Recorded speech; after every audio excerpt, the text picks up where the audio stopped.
This is a single leg deadlift on the bench.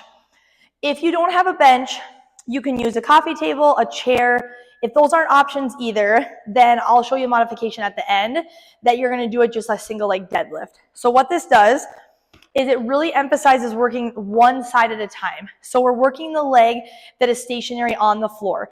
You wanna make sure that you're not using a surface that's too high, because if my leg were to be up here, my pelvis is gonna be crooked, and we wanna make sure that our pelvis is nice and equal. So this is a good height for me because my pelvis is straight versus being a little bit crooked or being this way. So pay attention to that when you're doing it, that you're able to just hinge straight down. So you're gonna grab a dumbbell, heavy dumbbell, and you're gonna hold it in one hand. So right now I'm focusing on this left leg. I'm gonna hinge just like I would for a deadlift, just like a normal deadlift. I'm going down, I'm hinging from my waist, I'm bending this knee a little bit. The weight is following my leg. I'm going down about mid-shin, coming back up, squeezing my left glute. I'm working all on this left side right now. I'm coming down, the weight's following my leg. I'm coming up, squeeze that glute. Coming down, bend that knee a little bit, coming back up.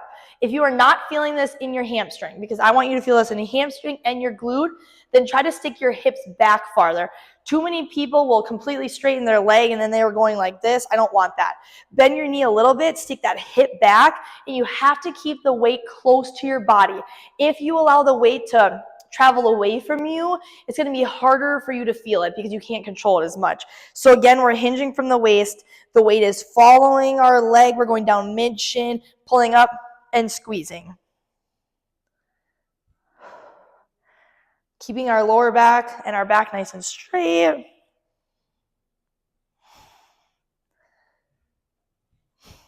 This one is awesome to individually isolate one side. So I personally love this one.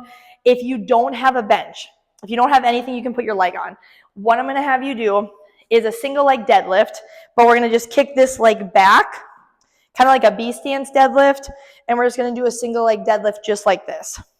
So your foot is just back here on your toe, and you're just doing a single leg deadlift if you don't have a bench. This hamstring is going to be so much stronger than this one now that I did all those reps. So again, if you don't have a bench, this is your modification or your alternative. Is this leg will just go back on your toe and you're just doing a single leg deadlift instead, which is totally fine and still extremely effective. So same form on that, still focusing on one side at a time when you're doing that.